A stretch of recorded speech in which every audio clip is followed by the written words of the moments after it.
I'm 28 years old, and for most of my life, I believed my mother loved me more than anything. I grew up thinking she was my safe place, my protector, the one person who would never betray me. But the truth is, she was slowly shaping my life in ways I couldn't see, quietly pulling strings behind my back, smiling sweetly while steering everything I cared about into her hands. I learned the hard way that the most dangerous people aren't the loud, angry monsters we imagine. The most dangerous ones are the quiet manipulators, the soft-spoken ones, the ones everyone calls an angel. Everything began to fall apart 2 years ago when I met Ethan. He was different from anyone I had dated before. Calm, patient, thoughtful. He listened. He cared. He remembered small details I didn't even know I'd said out loud. After a long pattern of dating the wrong men, I finally felt something real forming. For the first time, I felt seen. And for once, I didn't want my mother's fingerprints on it, so I kept it quiet. Just for a little while. Just until I was sure. My mother had a history of inserting herself into every part of my life. She had opinions about my clothes, my job, my friends, my hobbies. She even once tried to talk me out of taking a promotion because she thought the commute was too stressful for someone like me. Every decision I made had to be approved by her, framed as if she was protecting me, when in reality, she was making sure I stayed within her reach. But when Ethan and I became serious, I finally told her I expected a normal reaction, a hug, a smile, something warm. Instead, she gave me a tight-lipped smile that didn't reach her eyes. She asked too many questions. Where did he work? How much did he make? Who were his parents? How often did we talk? How far did he live? She asked questions that had nothing to do with me or my happiness. Her tone wasn't curious. It was evaluating, measuring, judging. That night, she sent me a long article about why most men pretend to love women before abandoning them. No explanation, no context, nothing but a blue link glowing on my phone. It was ridiculous, and I tried to laugh it off. She's just protective, I told myself, clinging to that excuse like it was the only thing keeping my world intact. But soon, Ethan began to act differently. He became hesitant, confused, not cold, not angry, just unsure. One night, while we were cooking dinner, he asked, "Why did you tell your mom about my childhood issue?" I froze. I had never repeated that story to anyone, not even in passing. It was something he had trusted me with privately. I felt a chill run down my spine. I asked him what else she had said. He didn't want to talk about it at first, but eventually he admitted my mother had messaged him. He assumed I gave her his number, but I never had. I knew immediately how she got it. She had borrowed my phone a week earlier to check something, and I realized she must have taken it then. The things she wrote, they weren't protective. They were cruel, manipulative. She told him I was insecure, immature, that I'd been in therapy for emotional instability, a complete lie. She claimed I was clingy and not ready for commitment.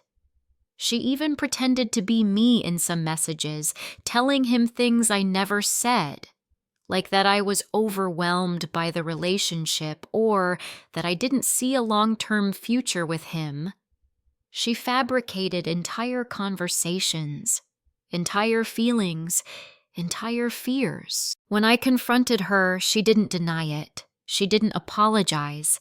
She didn't even act surprised. She just smiled that awful, calm smile and said, "Sweetheart, I'm protecting you. A man who leaves because of a few messages wasn't meant for you. One day you'll thank me."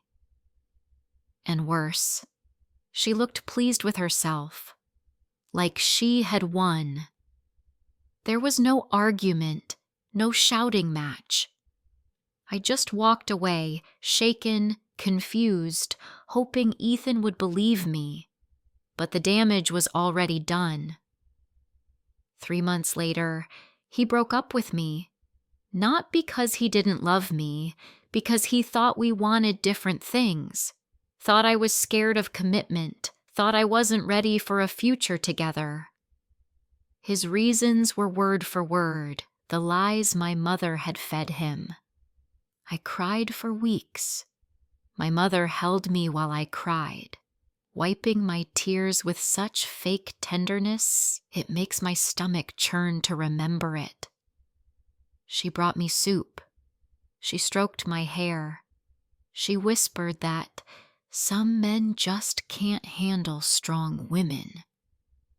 She played the role of the perfect mother while hiding the knife behind her back. But deep down, something felt wrong. Something in my chest kept twisting every time she touched me, every time she spoke. I didn't understand it yet, but I knew the truth was lurking somewhere. One night, I went to her house to pick up a box of old things from my childhood room. She wasn't home. Her laptop sat open on the kitchen table, the screen glowing in the dim kitchen. Normally, I would never snoop. She raised me to believe privacy was sacred. But something about the open screen pulled me closer. The laptop wasn't locked, and the window on the screen showed a folder named Sent Messages, Ethan. I clicked. I shouldn't have. But I did. What I found inside made my knees weak. Dozens of screenshots, drafts, deleted messages, audio recordings of her pretending to cry, pretending to panic, pretending to be concerned about my mental health. She created an entire alternate reality and fed it to Ethan until he couldn't tell the difference between her lies and the truth. The final message she sent him, just days before he left me, read, "If you really love her, you'll let her go. She's too scared to say it. But she's not happy. She needs space before she breaks." I stared at that line for what felt like hours. My mother broke the only good relationship I ever had, then comforted me like she hadn't been the one holding the hammer. Revenge didn't come right away. I didn't scream or confront her or demand answers. None of that would have mattered. She would twist it, manipulate it, cry her way out of it. So instead, I got quiet. I took screenshots of everything. I copied every file. I saved every audio message. And then I disappeared. For 3 months, I didn't call her. I didn't visit. I didn't send birthday messages. I didn't respond to her guilt-tripping voicemails. She panicked. She told everyone I was unstable, dramatic, emotional. She tried to control the narrative the same way she controlled everything else about me. And then, when the timing was perfect, I shattered the image she had built. I sent every piece of evidence to our family group chat. Every lie, every message, every manipulation. Aunts, uncles, cousins, everyone who had ever praised her for being Such a wonderful mother. And at the bottom of all the evidence, I wrote just one sentence.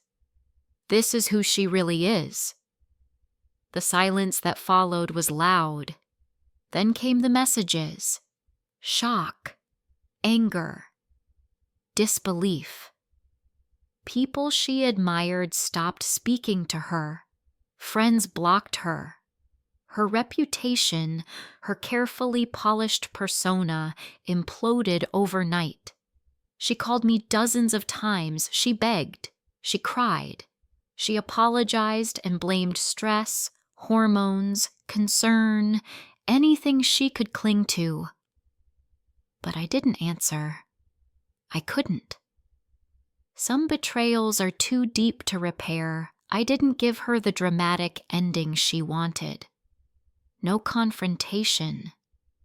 No forgiveness. No reunion. Just distance.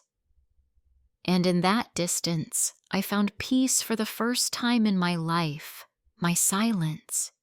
The very thing she used to control me for years finally became the weapon that freed me. And that silence became my revenge.